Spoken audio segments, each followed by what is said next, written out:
saying, it's not open. I was like, goodness dang, why did I open it? But yes, I remember, I did it in 8 months. Okay. Let's move on. So we're going to talk about AFib, A-flutter, and SVT for atrial dysrhythmia. All right, so when what are the signs and symptoms of decreased cardiac output, which you'll see with some of these rhythms we're going to talk about. We've already talked a little bit about it. What's some of the things?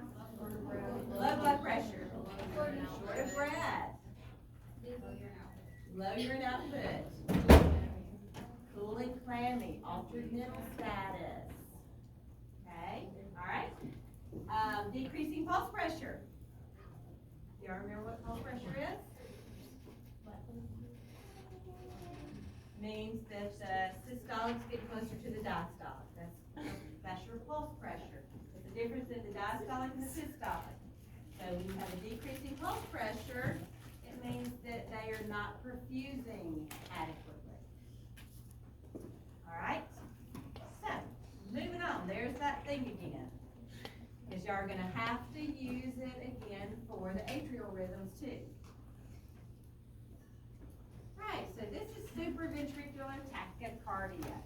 So, believe it or not, you do have a P wave with this.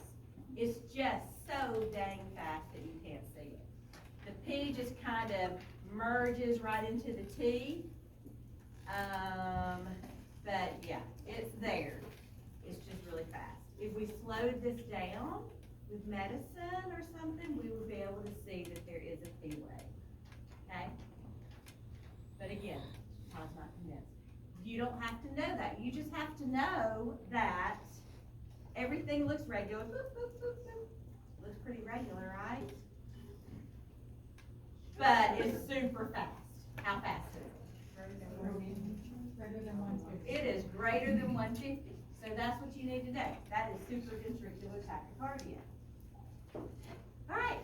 So the R-to-R interval again is regular. We've already established that. The QRS is nice and narrow. That's important. The QRS is nice and narrow on supraventricular tachycardia. Because when you start getting to some of the other tachycardias, like ventricular tachycardia, it's going to be wide. But with SVT, it's still nice and narrow. Okay? So what might happen if somebody's heart rate's beating this fast?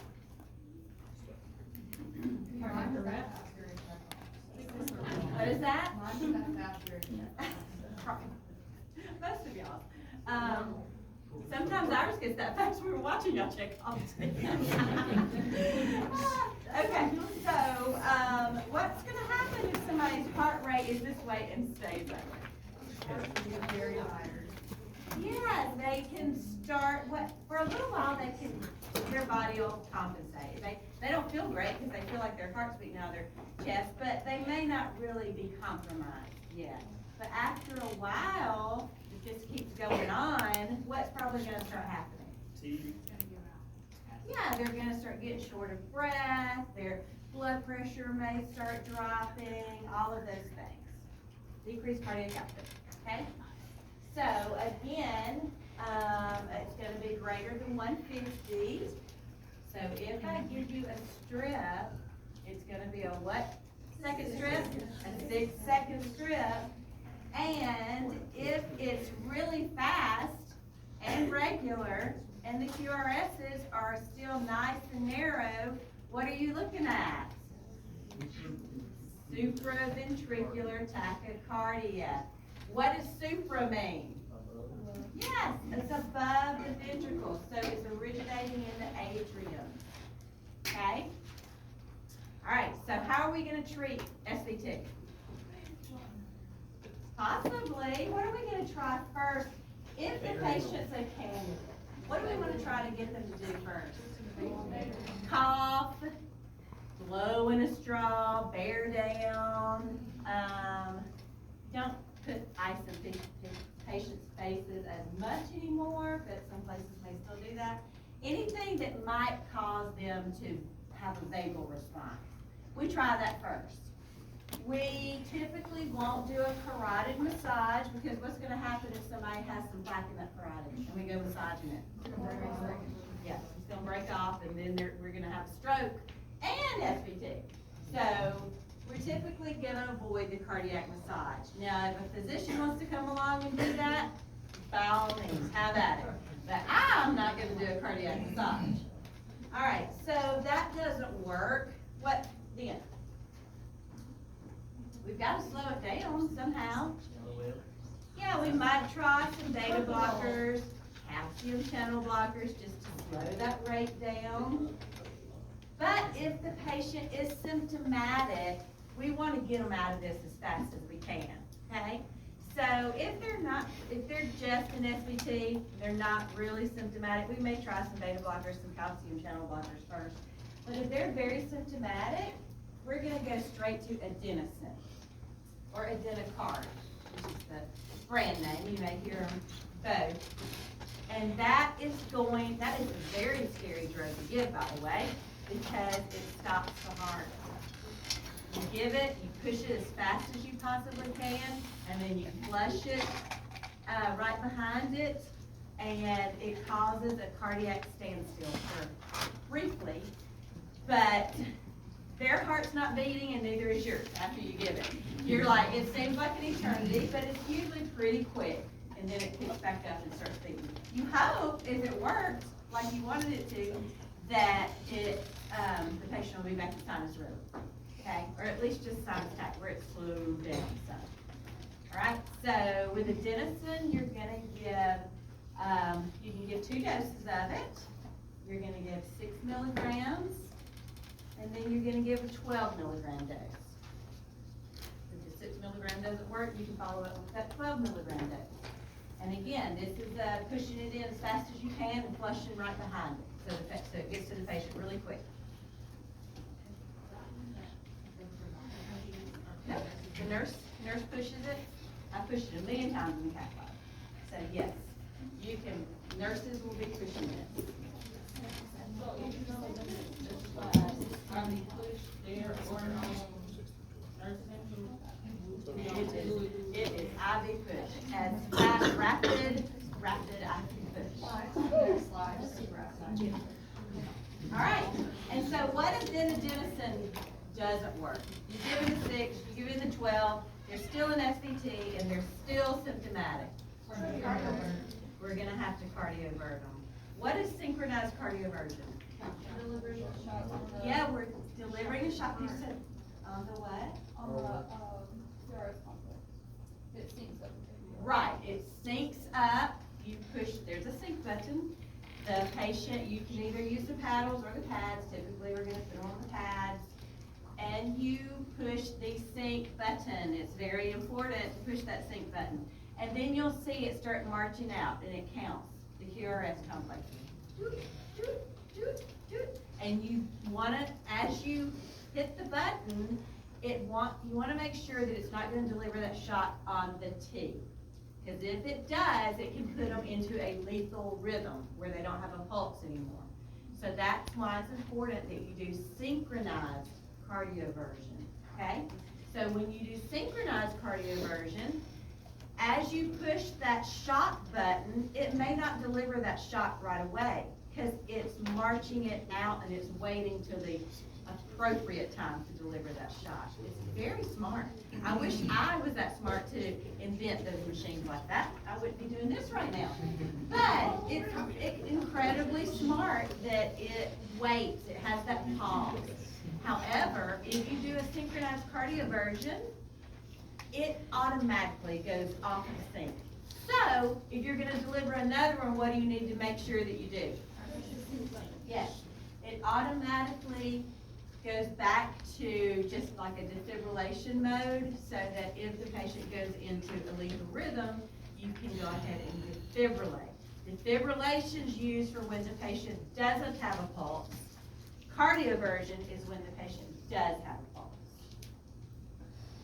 Does that make sense to everyone? Okay, so there's different terms. Make sure that you know those different terms and what they're used for. Okay, So here's the adenosine. It does say rapid IV push there. It's going to slow that conduction through the AV node. However, because their heart literally stops for a minute, not a minute, thank God, not a minute, a second, or a couple of seconds, they get short of breath and they may have some chest discomfort and things like that, okay? So, but hopefully it picks back up pretty quickly. Right? What's important to have at the bedside is you're giving adenosine, knowing you're stopping this patient's heart and restarting it. Gotta have the crash cart there, just in case if things do not go the way you want it to. Okay, so you said just a few seconds.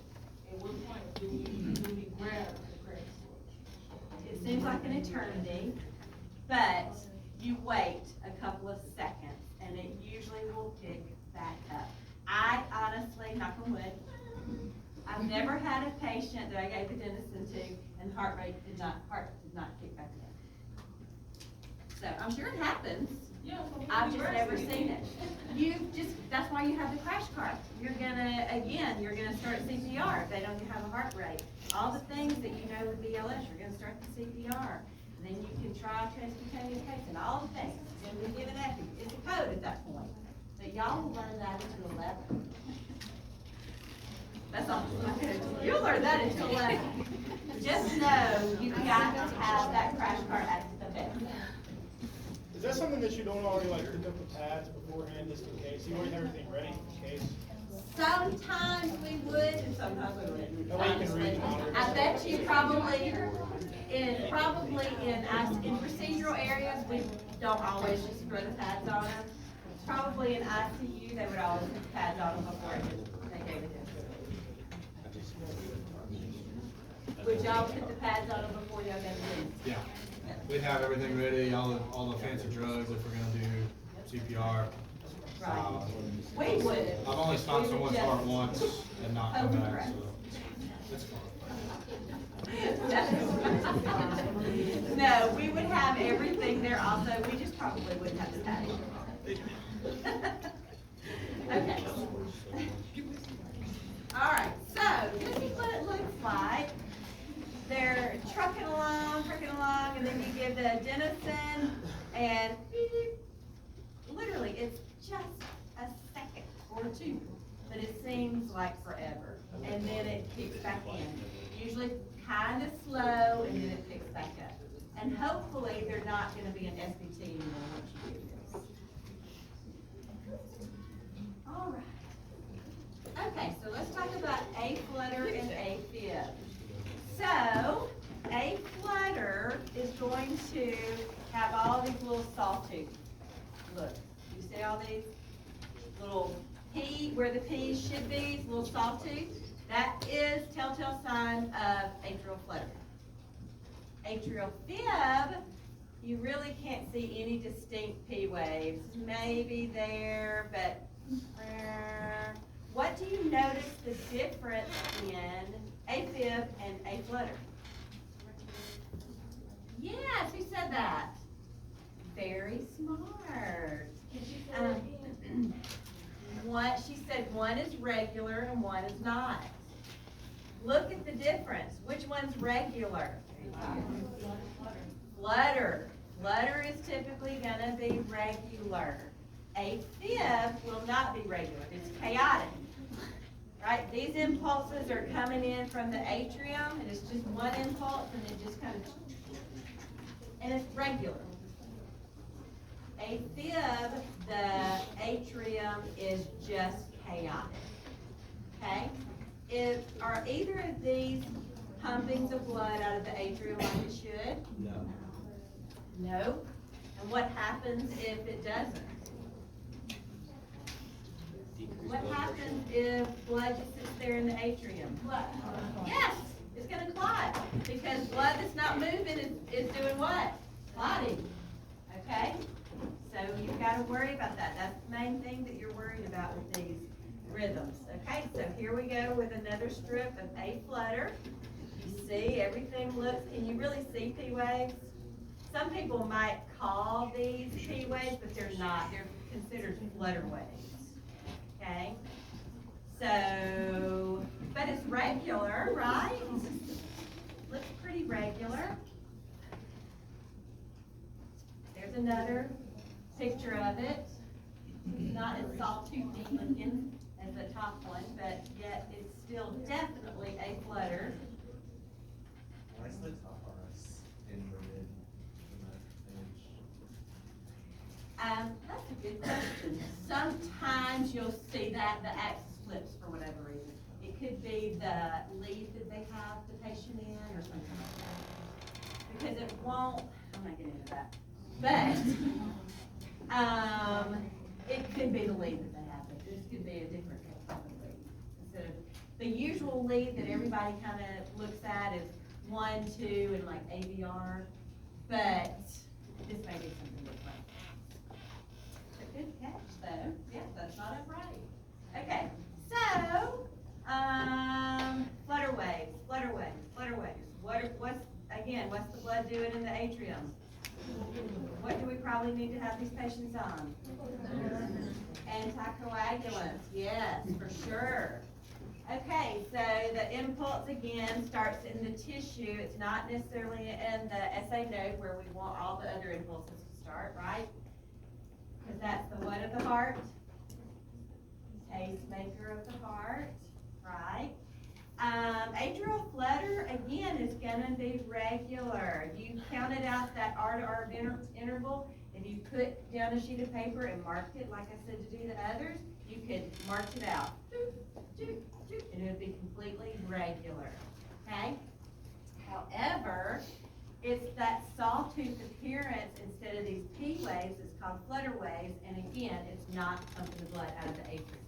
It's just kind of sitting there kind of doing this. Alright, so what's the danger of a flutter? Decreased cardiac output. It can decrease it 10 to 30%. But clots is what we really worry about. Now, if it's really fast, yes, we worry a lot about decreased cardiac output. But we worry about clots if this patient is in this for any amount of time. So we're gonna make sure that we have these patients on anticoagulants. We may have them on beta blockers and calcium channel blockers to slow things down, especially if they have a rapid ventricular response. So you may see that sometimes. You may see that it'll say A flutter or AFib with RVR. That means rapid ventricular response, and that just means that the rate is higher than 100. It can get up to 200, 210. It can really book. But if you see RVR, it just means that it's above 100. So you may, if they are in AFib or A-flutter with RVR, you may see them on some beta blockers, calcium channel blockers, things like that to slow things down. What is amiodarone? I know y'all given it a lot in It's an antiarrhythmic. So these people will probably need to be on an antiarrhythmic also.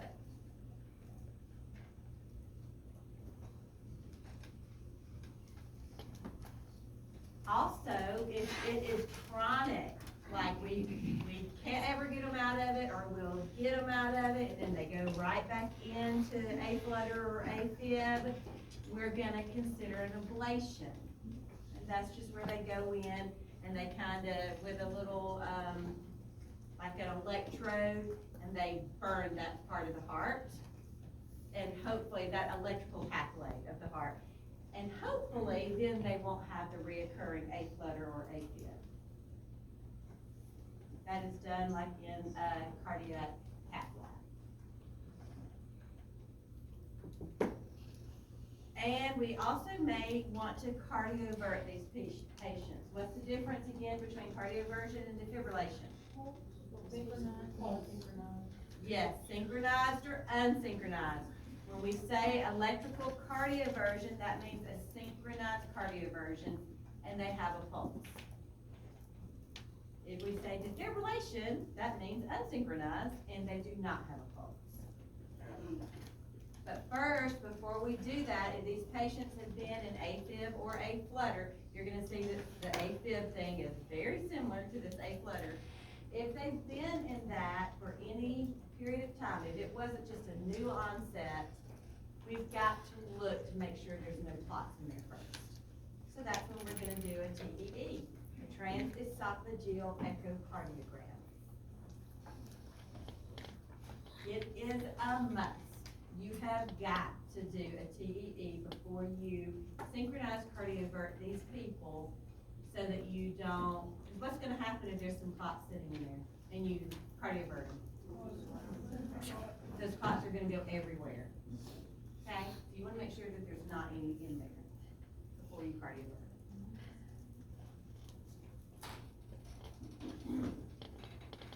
Okay, AFib. What do you see immediately about AFib? It is irregular for sure. No P waves or distinguishable P waves at all. It's just, kind of just, right? It's just zigzag, chaos. All right, so the QRS is still pretty narrow though. What is this rate? It's a trick question, I can tell you that. Can you just look at this strip and know the rate of that AFib? Because it's irregular, you cannot. So how are you gonna know for sure the rate of this patient? You're gonna listen actively. Yes. For sure. Whenever there is an irregular rhythm, you have got to listen or count for a full minute.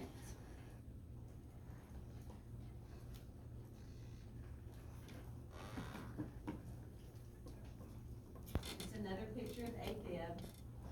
See, it's not regular. Big gap there, small gap there.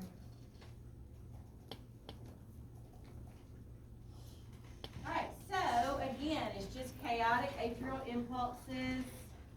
It could be chronic or intermittent. Sometimes people will just get dehydrated and go into AFib. I did it during Sim Lab last semester. I was dehydrated and went into AFib. I've done it twice, and both times I was dehydrated. Who knows why?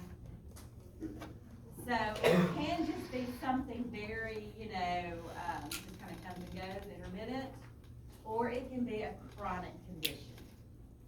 If it's a chronic condition, these patients are going to be on medication, a beta blocker, calcium channel blocker, something like that. They're also going to be on anticoagulants. And the reason they would want to be on beta blockers and calcium channel blockers is to slow things down. Because it can really get to ticking along. Again, RVR means rapid ventricular response, and that's anything over 100.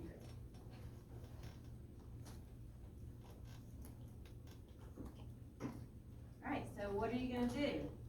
It's pretty much the same thing that you're going to do for A flutter. So if you can learn one, you're going to know the other. There's very little difference.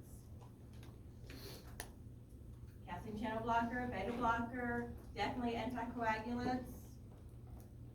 Amiodarone for the rhythm itself to hopefully get them out of that AFib. You may see them on digoxin. It used to be a first-line drug. It's no longer a first-line drug. We try other things first. Digoxin would just be, again, to slow that rhythm down. But just so you know, you may see your patients on dig still. And then we want to electrically cardiovert these patients after they get the TEE. That's super duper important. Now, if someone just goes into AFib or A flutter and they are super symptomatic, we can cardiovert them then without a TEE. But if they have been in AFib or A-flutter for any period of time, they're gonna have to get a TEE first. So that we know. I mean, if it's witnessed in the hospital when they go into AFib, A-flutter, we can probably synchronize cardiovert and not do a TEE because it was acute onset. But if they come into the hospital or they've been in it for any amount of time, we're gonna do a TEE first. How long does it take? Oh, is that what you're asking? A TEE is very quick. It's just like an endoscopy procedure. They just go down the esophagus and it's a much better, have y'all ever seen an echocardiogram where they put the probe on the outside of the heart? This is pretty much the same thing, except it's a much better picture because you're going down the esophagus and you're right there at the heart and you can look at it. And it's, quick, less than 30 minutes. What happens if they become clots? They're gonna stay in the hospital and they're gonna get really thinned out, anticoagulated, and then we may cardiovert after that. Good questions. All right, so let's talk about amiodarone. You're gonna see this a good bit anytime somebody has any type of dysrhythmias that they may be going in and out of or staying in. Amiodarone is a great drug. It is used a ton for all kinds of rhythms, VTAC, VFib, all kinds of things. Patients have a lot of PVCs, which you'll learn more about that when I talk about perfusion. Those are premature ventricular contractions. And they can be a precursor for someone going into VTAC or VFib if someone starts having a lot of those.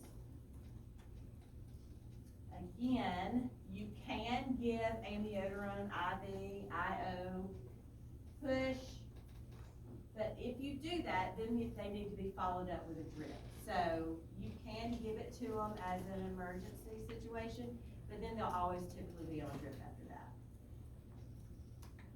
And that, you'll find that with any type of emergency, like if you run a code on someone, typically whatever drug it is that we convert with, we're gonna hang that drip in.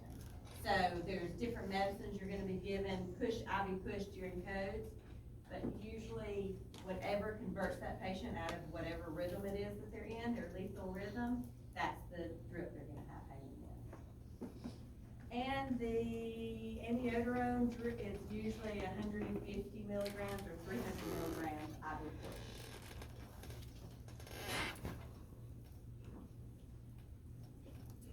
Just know that it can decrease their heart rate, which most of the time that's what we kind of want it to do. It can make their blood pressure go down. It can make them sensitive to light, and it can discolor their skin. Has anyone seen anyone's skin discolored from amiodarone? They can look like a Smurf, for real. Y'all don't even know what Smurfs are. Y'all are too young.